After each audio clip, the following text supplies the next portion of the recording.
मी माझ्या नवऱ्यावर खूप प्रेम करायची, पण तो नपुंसक होता. एके दिवशी तो मला म्हणाला की माझ्या बहिणीचा नवरा मेला आहे आणि तिचे मुलं आपण दत्तक घेऊयात. त्यामुळे माझी बहीण खूप एकटी पडली आहे. तिला आपण आपल्या घरी बोलावून घेऊयात. मला या गोष्टीचा काहीच प्रॉब्लेम नव्हता. मी त्यांना होकार दिला. पण एके दिवशी आश्चर्य तर मला या गोष्टीचं वाटलं की त्या मुलाच्या पायावर एक वेगळीच खूण होती आणि माझ्या नवऱ्याच्या पायावर पण तशीच खूण होती.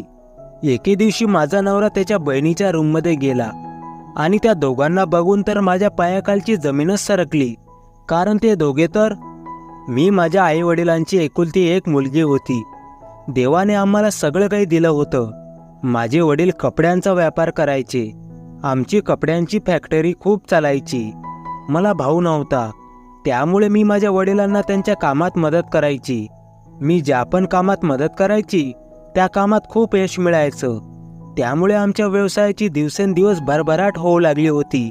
माझ्या वडिलांनी माझं काम आणि मी करत असलेल्या कामात येणारे यश पाहून त्यांनी सगळा बिझनेस माझ्या हातात सोपवला. त्यांचं आता वय झालं होतं, त्यामुळे ते आता घरीच आराम करायचे आणि मी सर्व फॅक्टरी सांभाळायची. 1 वर्ष झालं होतं की माझ्या वडिलांचा एका कार अपघातात मृत्यू झाला. माझ्या वडिलांनी मला खूप काही शिकवलं होतं, त्यामुळे मी आता एवढा मोठा बिझनेस एकटी सांभाळू शकत होती. पण जेव्हापासून माझे वडील या जगातून गेले तेव्हापासून मी खूप एकटी पडली होती. या एकटेपणामुळेच मी खूप डिप्रेशनमध्ये गेली होती आणि याच एकटेपणापासून वाचण्यासाठी मी पूर्ण दिवस फॅक्टरीमध्ये असायची. पूर्ण दिवस मी फॅक्टरीमध्ये घालवायची. एके दिवशी फॅक्टरीमध्ये फिरत असताना एक कामगार माझ्याशी धडकला आणि माझी पर्स खाली पडली. त्या व्यक्तीने माझी पडलेली पर्स उचलून माझ्या हातात दिली. त्यावेळेस त्या व्यक्तीला माहीत नव्हते की मी या बिझनेसची मालकीण आहे. तो व्यक्ती मला पहिल्या नजरेतच खूप आवडला. त्यामुळे मी त्या माणसाबद्दल माझ्या फॅक्टरी मॅनेजरकडून माहिती काढली. त्याबद्दल अशी माहिती मिळाली की तो माणूस गेल्या 4 वर्षापासून माझ्या फॅक्टरीमध्ये फॅक्टरी इन्चार्ज म्हणून काम करत आहे. काहीतरी कारण सांगून त्याला मी माझ्या ऑफिसमध्ये बोलावलं आणि त्याच्यावर खूप सारी जबाबदारी सोपवून त्याला मी माझा असिस्टंट बनवलं.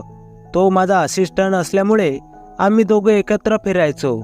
आम्ही दोघे कंपनीत सर्व काम एकत्र करायचो आणि जेवण खाणं पिणं हेही सोबत करायचो. तो माझ्याशी खूप चांगल्या पद्धतीने वर्तन करायचा. तो माझ्याशी आदराने बोलायचा. त्या माणसाला भेटल्यापासून मला डिप्रेशनमधून बाहेर यायला मदत झाली. मी त्याच्यासोबत खूप आनंदात होते. 6 महिने कसे निघून गेले मला कळले देखील नाही.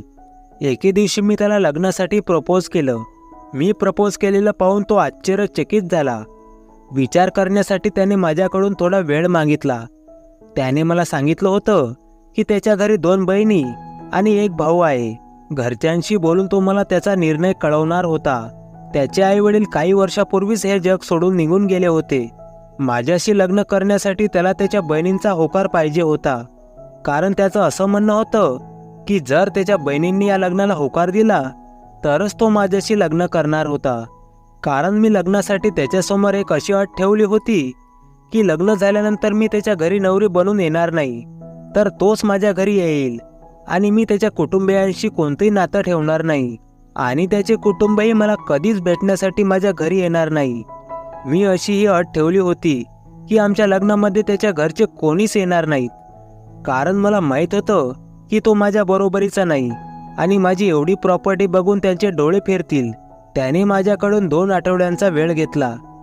मला त्याच्यावर पूर्ण विश्वास होता की तो लग्नाला नकार देणार नाही. कारण जेवढे प्रेम मी त्याच्यावर करत होते त्याच्यापेक्षा जास्त प्रेम तो माझ्यावर करत होता. 2 आठवड्यानंतर त्याने मला सांगितलं की या लग्नासाठी त्याच्या बहिणींनी होकार दिला आहे आणि आमचं लग्न एकदम साध्या पद्धतीने झालं. आम्ही आमच्या लग्नाचं आमंत्रण खूप कमी लोकांना दिलं. कारण माझा नवरा एक असिस्टंट होता आणि मला हे होऊ द्यायचं नव्हतं की माझ्याबद्दल आणि माझ्या नवऱ्याच्या स्टेटसबद्दल लोकांनी चर्चा करावी. लग्नाच्या पहिल्या रात्री जेव्हा माझा नवरा माझ्या रूममध्ये आला तेव्हा तो खूप खुश होता आणि त्याला पाहून मी पण खूप खुश होती. पहिल्या रात्रीच त्याने मला माझ्या चेहऱ्यावरचं घुंगट बाजूला करताना एक सोन्याची अंगठी गिफ्ट केली. मी त्याला एक गाडी गिफ्ट दिली जी त्याला आवडायची. कारण त्याने खूप वेळा बोलता बोलता मला म्हटलं होतं की मी काही पैसे जमा करून भविष्यात ही गाडी नक्की खरेदी करेल आणि आज मी त्याचे स्वप्न पूर्ण केलं होतं. त्याच्या आवडीची गाडी पाहून आणि त्या गाडीची चावी पाहून तो खूप खुश झाला आणि तो आनंदी झालेला पाहून मलाही खूप आनंद झाला. मला तर या गोष्टीचं समाधान होतं की मी आता माझ्या आयुष्यात कधीच एकटी पडणार नाही, कारण माझ्यावर प्रेम करणारा माझा नवरा माझ्या आयुष्यात आला आहे.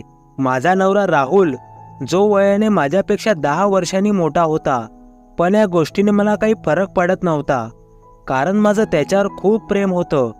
लग्नाच्या पहिल्या रात्री लग्नाचे कपडे चेंज केले तेव्हा राहुलही त्याचे कपडे चेंज करून आला आणि त्याने मला त्याच्या जवळ बसवलं. माझा हात हातात घेऊन तो मला म्हणाला की जर मी तुला माझ्या जीवनाचं एक सत्य सांगितलं तर तू नाराज तर होणार नाहीस ना. मी त्याच्यावर खूप प्रेम करायची, त्यामुळे मी त्याला म्हटलं की नाही, मी तुझ्या कोणत्याच गोष्टीवर नाराज होणार नाही. पण जेव्हा त्याने त्याचं सत्य मला सांगितलं तेव्हा मला खूप मोठा धक्का बसला. मला तर समजतच नव्हतं की मी आता पुढे काय करू, कारण त्याने जे सत्य सांगितलं होतं त्या सत्याने तर माझं पूर्ण आयुष्य पलटून ठेवलं होतं. त्याने मला सांगितलं की तो एक नपुंसक आहे आणि तो मला आई होण्याचं सुख कधीच देऊ शकत नव्हता. जे सुख प्रत्येक पत्नीला त्याच्या पतीपासून हवं असतं, मला आयुष्यभर आई होण्याच्या सुखापासून वंचित राहावं लागणार होतं, जे की प्रत्येक स्त्रीचं स्वप्न असतं. पण त्या सुखापासून, स्वप्नापासून मला आयुष्यभर वंचित राहावं लागणार होतं. खूप वेळ तर मला काय बोलावं हेच सुचत नव्हतं. पण राहुल माझ्यावर खूप प्रेम करत होता आणि मला त्याला सोडायचं नव्हतं. मी त्याच्यावर खूप नाराज झाली, पण त्याला माफ केलं. पण मी त्याच्यावर या गोष्टीमुळे नाराज झाली होती की त्याने ही गोष्ट मला लग्न अगोदर का सांगितली नाही. तो मला म्हणू लागला की तो माझ्यावर खूप प्रेम करतो आणि लग्न अगोदर जर हे सत्य मी तुला सांगितलं असतं तर कदाचित तू या लग्नाला नकार दिला असता, आणि जर मी त्याला नकार दिला असता तर तो माझ्याशिवाय राहू शकत नव्हता. जर मी त्याला सोडून दिलं असतं तर कदाचित तो हे जग सुद्धा सोडून गेला असता. आमचं वैवाहिक जीवन आता कसलेही संबंध प्रस्थापित न करता सुरळीत चालू होतं. कधी कधी मला वाटायचं की माझ्या नवऱ्याने मला जवळ घ्यावं, माझ्यावर प्रेम करावं, माझ्यासोबत संबंध प्रस्थापित करावेत. पण मला माहीत होतं की हे सुख मला माझा नवरा नाही देऊ शकत, कारण ही त्याच्यासाठी अशक्य गोष्ट होती. मला माझं आयुष्य एका वाळवंटासारखं वाटू लागलं. माझा नवरा माझ्या जवळ असून नसल्यासारखाच होता, कारण मला त्याच्यापासून जे सुख हवं होतं ते तो मला कधीच देऊ शकत नव्हता. मी रात्र रात्र त्या सुखासाठी तडपडायची, पण माझा नवरा काहीच करू शकत नव्हता. कधी कधी माझ्या मनात विचार यायचा की मी या माणसासोबत लग्न करून खूप मोठी चूक केली. पण राहुल ज्या प्रकारे माझ्यावर प्रेम करायचा, मला जी वागणूक द्यायचा, आणि सगळ्यात मोठी गोष्ट म्हणजे माझे आईवडील या जगातून गेल्यानंतर त्याने मला एकटेपणाची जाणीव कधीच होऊ दिली नव्हती. हळूहळू दिवस जात होते. आता आमच्या लग्नाला बघता बघता 1 वर्ष होऊन गेलं. मलाही माहीत होतं की आम्हाला आयुष्यभर निपुत्रिकच राहावं लागेल, कारण माझा नवरा नपुंसक होता. एके दिवशी मी राहुलला म्हटलं की आपण एखादं मूल दत्तक घेऊयात, ज्यामुळे आपल्या आयुष्यात आनंद येईल आणि आपला एकटेपणा दूर होईल. पण राहुल नेहमी या गोष्टीला टाळायचा. तो म्हणायचा की आपण दुसऱ्याचं मूल दत्तक नाही घ्यायचं, आणि मला नेहमी त्याच्यापुढे कमीपणा घ्यावा लागायचा. आता माझा सर्व बिझनेस माझा नवरा सांभाळत होता आणि मी जवळजवळ संपूर्ण प्रॉपर्टी राहुलच्या नावावर केली होती, कारण माझ्या आयुष्यात माझ्यासाठी सगळ्यात जवळचा व्यक्ती तोच होता. कधी कधी मला मूल नाही याचं दुःख इतकं व्हायचं की मी खूप रडायची. मी असा रडताना पाहून राहुल मला समजवायचा आणि धीर द्यायचा. तो म्हणायचा की जर देवाला आपल्याला मूल द्यायचं असेल तर तो नक्कीच देईल. त्याचं हे बोलणं ऐकून मला थोडासा धीर यायचा आणि मी स्वतःला सावरायची. आमच्या लग्नाला 1.5 वर्ष झालं होतं. राहुलने मला सांगितलं की त्याच्या बहिणीचा नवरा मेला आहे, त्यामुळे त्याच्या बहिणीची परिस्थिती खूपच बिकट झाली आहे. ती खूप कष्टाने तिच्या मुलासोबत जीवन जगत आहे. यावर मी म्हटलं की आपण तुमच्या बहिणीची मदत करूयात. तुला जे पाहिजे ते तू तुझ्या बहिणीला देऊ शकतोस, माझी काहीच हरकत नाही. राहुल म्हणू लागला की माझ्या बहिणीच्या नवऱ्याला अचानक हार्ट अटॅक आल्यामुळे त्याचा मृत्यू झाला. माझ्या बहिणीचा नवरा मेल्यामुळे आता तिचे सासरची लोक तिला ठेवून घेण्यास नकार देत आहेत. त्यामुळे माझी बहीण आता तिच्या लहान मुलासोबत एकटीच राहते. पण तिचं मूल तर 2च महिन्याचं आहे.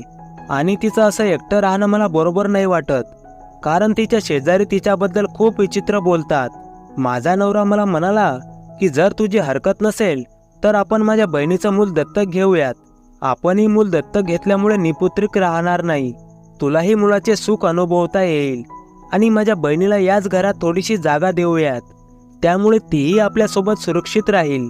मूल दत्तक घेण्याचा हा निर्णय मला खूप आवडला, त्यामुळे मी काहीच चौकशी न करता किंवा त्याबद्दल राहुलला काहीच न विचारता मूल दत्तक घेण्याला अनुमती दिली। मला आई होण्याचं सुख अनुभवायचं होतं। माझा नवरा नपुंसक असल्यामुळे मी या सुखापासून वंचित राहिली होती। माझी सर्व स्वप्न धुळीला मिळाली होती। मी सतत नवऱ्याच्या प्रेमासाठी आसुसलेली असायची, पण माझा नवरा माझी इच्छा पूर्ण करू शकत नव्हता। आणि मी असा विचार केला की जर मला आई होण्याचे सुख मिळत आहे तर मी या सुखापासून वंचित का राहू। माझं घर खूप मोठं होतं, जर राहुलची बहीण एका रूममध्ये राहिली तर मला त्याची काहीच अडचण नव्हती। हाच विचार करून मी राहुलला, त्याच्या बहिणीला आणि तिच्या मुलाला घरी घेऊन येण्यास परवानगी दिली। घरी येताच त्याच्या बहिणीने तिचे मूल माझ्याकडे दिलं। मूल देताना ती म्हणाली की या मुलाचं नाव सुद्धा तुम्ही ठेवू शकता।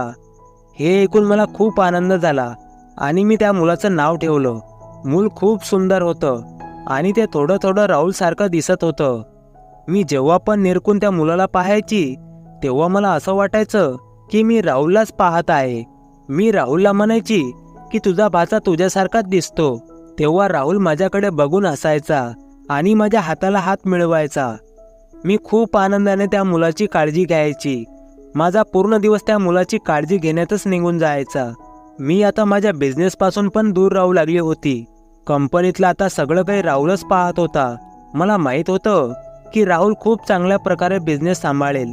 जेव्हा तो कंपनीतून घरी यायचा आणि पाहायचा की मी मुलांमध्ये खूप व्यस्त आहे आणि त्याच्यासोबत खेळत आहे तर त्याला खूप आनंद व्हायचा। मी मुलासोबत बिझी आहे पाहून राहुल त्याच्या बहिणीजवळ जाऊन बसायचा, त्याची बहीण त्याच्यासोबत वेळ घालवायची। मला आता मूल मिळालं होतं आणि माझं आयुष्य आनंदाने भरून गेलं होतं, त्यामुळे ते दोघे बहीण भाऊ एकमेकांसोबत वेळ घालवतात याचा मला काहीच प्रॉब्लेम नव्हता।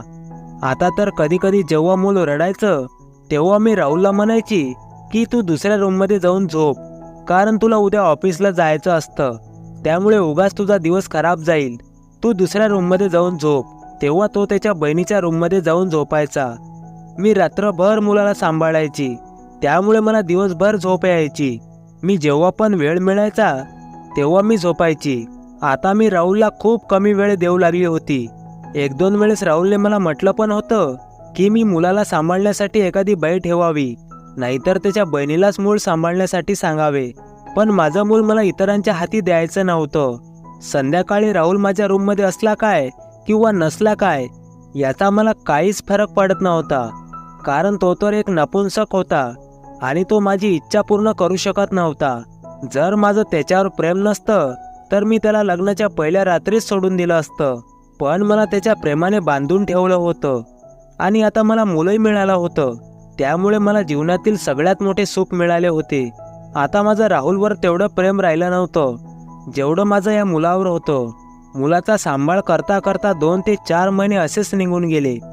जसजसा मुलगा मोठा होत होता मी अजूनच त्या मुलाची देखभाल करण्यात बिझी होऊन गेली। राहुलला थोडाही वेळ देत नव्हती।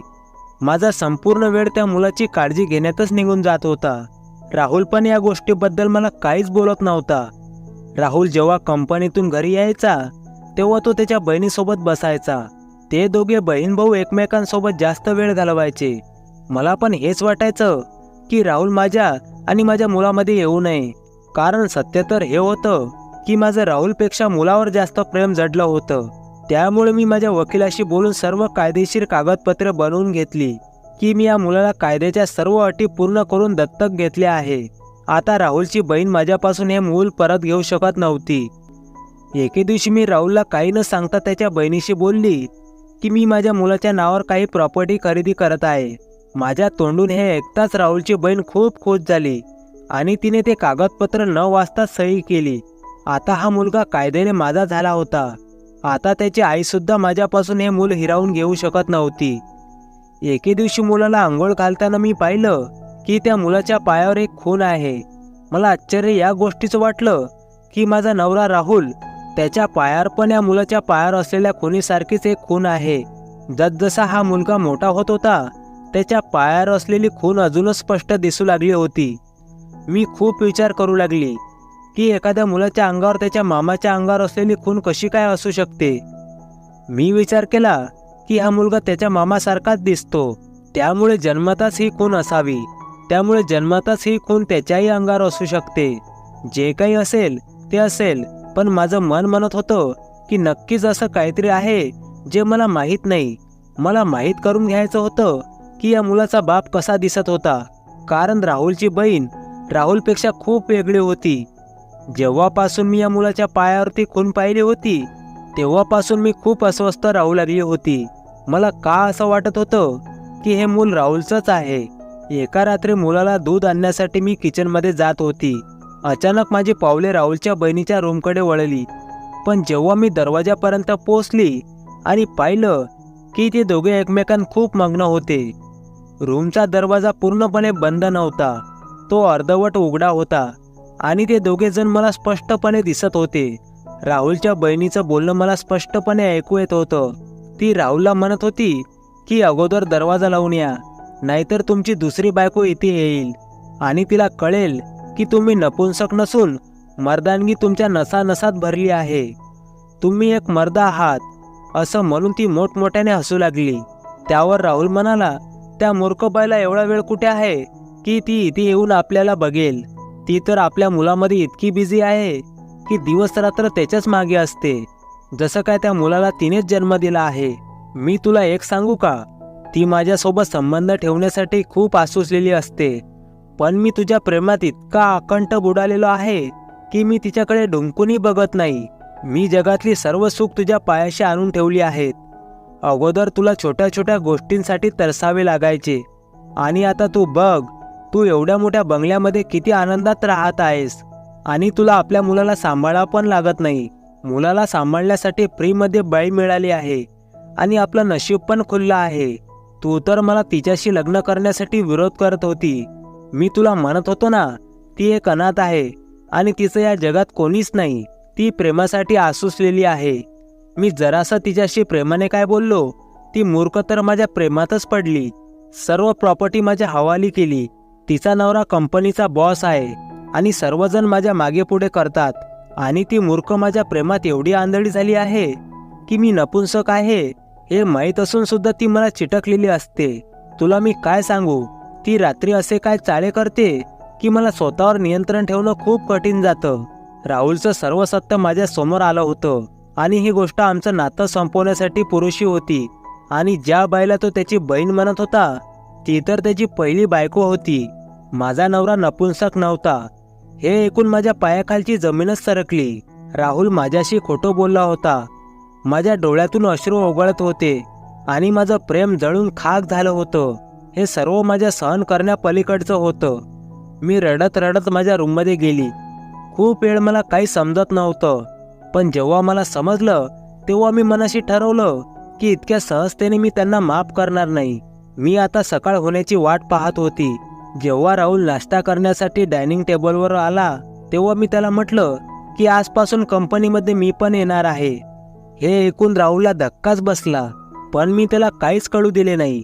मी त्याला म्हटलं की वकील साहेब खूप कमी पैशांमध्ये खूप चांगली जमीन देत आहेत, ती आपण विकत घेऊ आणि त्या जागेवर आपण एक नवीन कंपनी सुरू करू. हे ऐकून राहुल खूप खुश झाला. वकिलांना मी अगोदरच सर्व गोष्टींची पूर्वकल्पना दिली होती आणि त्यांना महत्त्वाचे कागदपत्र बनवण्यासाठी सांगितले होते. दुपारपर्यंत वकील साहेब कंपनीमध्ये आले. सर्व कागदपत्रे राहुलच्या समोर ठेवली आणि म्हटलं की याच्यावर सही कर. तेव्हा हे सर्व पाहून आश्चर्याने तो माझ्याकडे बघू लागला. मी त्याला म्हटलं की ही नवीन जमीन मी तुझ्या नावावर खरेदी करत आहे. तो आनंदाने वेडा झाला आणि त्याने कागदपत्र न वाचता त्याच्यावर सही केली. कागदपत्रांवर सही झाल्यानंतर वकील साहेब निघून गेले आणि राहुल माझ्याजवळ बसला. जेव्हा मी घरी आली तेव्हा घरी येऊन मी राहुलच्या पहिल्या पत्नीपासून मूल दत्तक घेतलं आणि माझ्या रूममध्ये निघून गेली. आज रात्री पुन्हा एकदा मी त्यांच्या रूमच्या बाहेर उभी राहिली. आज तर त्यांच्या रूममध्ये नवीन जमीन नावावर झाल्यामुळे ते पार्टीच करत होते ते त्यांचा आनंद साजरा करत होते. राहुल पत्नीला उचलून गोल गोल फिरत होता. त्या क्षणीच मी दरवाजा उघडला आणि आतमध्ये गेली. मला बघताच दोघेही घाबरले आणि एकमेकांपासून वेगळे झाले. मी पुढे जाऊन राहुलच्या कानाखाली दिली आणि मी सोबत आणलेले कागदपत्रे त्याच्या तोंडावर फेकून मारले. मी त्याच्यापासून माझी सगळी प्रॉपर्टी परत घेतली होती. एवढेच नाही तर मी त्याच्यापासून घटस्फोटही घेतला होता. आता माझा त्या व्यक्तीशी कोणताही संबंध नव्हता. मी त्या दोघांना लगेच माझ्या घरातून जाण्यास सांगितले. तेव्हा राहुल मला प्रेमाच्या खोट्या शब्दा घालू लागला. मी 2 त्याच्या कानाखाली ठेवून दिल्या. त्यावेळी त्याची पहिली बायको माझ्याकडून तिचं मूल घेण्यासाठी माझ्याकडे आली. मी तिला हे सांगितलं की तुझा आता या मुलावर काहीच अधिकार नाही. हे मूल माझं आहे. या मुलावरचा अधिकार तू त्या कागदपत्रांवर सही करून तेव्हाच गमावला आहे. ती माझ्या पाया पडू लागली, पण मला तिची जराही दया आली नाही. ते दोघे मोकळ्या हाताने माझ्या घरातून निघून गेले. मी माझ्या मुलाला उचलून घेतले. तो माझ्याकडे बघून हसू लागला. मी त्याला माझ्या छातीशी कवटाळून घेतले. त्या दोघांनी लालसेपोटी स्वतःच्या मुलालाही गमावले होते. मित्रांनो, तुम्हाला कथा कशी वाटली कमेंट करून नक्की सांगा. आणि कथा जराही आवडली असेल तर चॅनलला प्लीज सबस्क्राईब करा. शेवटपर्यंत व्हिडिओ पाहिल्याबद्दल तुमचे खूप खूप आभार. पुन्हा भेटू नवीन कथेसह. धन्यवाद.